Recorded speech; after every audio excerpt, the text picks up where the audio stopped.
Hello, Shira?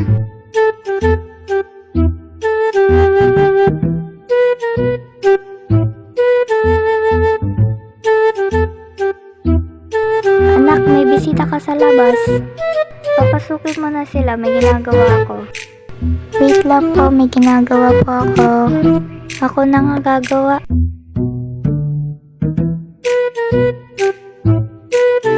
Hi po, tita. Oh, kayong dalawa pala yan. Pasok kayo. Sige po, tita. Salamat po. Sandali lang ha. Tatawagin ko muna si Shira. Upo muna kayo. Shira, anak. Nasa baba yung kaibigan mo. Punta mo na sila. Di pa ako tapos sa ginagawa ko.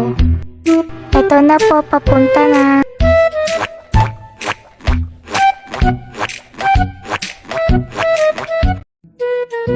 Hi, Shira. Buti naman bumaba ka na. May nakalimutan ka, no? Ano nakalimutan? Ay, oo nga. Nagpaalam ka na ba kay tita na aalis tayo ngayon? Anong aalis? Bakit hindi ko alam yan, ha? Ayan, bakit kasi hindi ka nagpaalam kay tita? Mapapahamak tayo eh. Ma, pwede po ba ako umalis? Hindi po kami magpapagabi, promise. Hey, I love you, ma. O sige, basta wag magpapagabi, ha. Ay nako, sinasabi ko talaga sa'yo. Magbihis ka na. Ito na po, magbibihis na.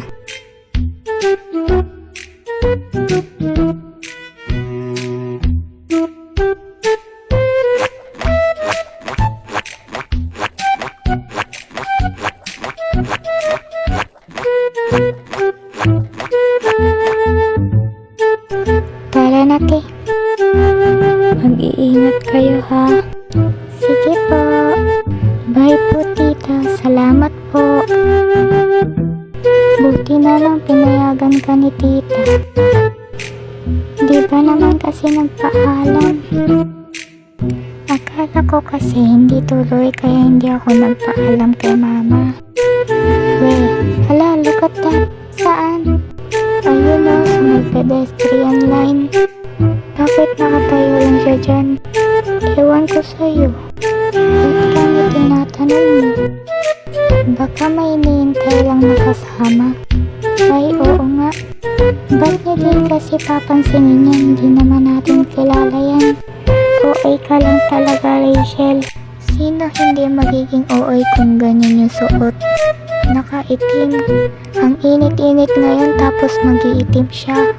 Ano naman, can't you just let him wear whatever he wants? It's his life, not yours. Pero sino bang ewan na magsusuot ng ganyan kahit alam namang mainit? Alam mo, manahimik ka na lang. Tara na nga, hindi ako pwede magpagabi. Yes, ma'am. Stop overreacting, Rachel. Ginagawa mo lang weird yung mundo kahit hindi naman. Baka naman siya yung weird. Gusto mo ba matadyakan kita dyan, Shira? Kalma, joke lang naman eh.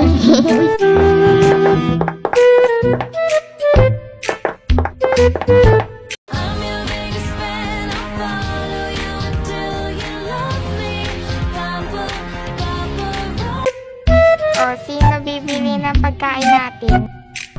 Ako na lang. Ano ba bibilhin? Pagkain malamang. Like, what kind of pagkain? Quick na lang, tapos yung tig 75 bilhin mo para madami.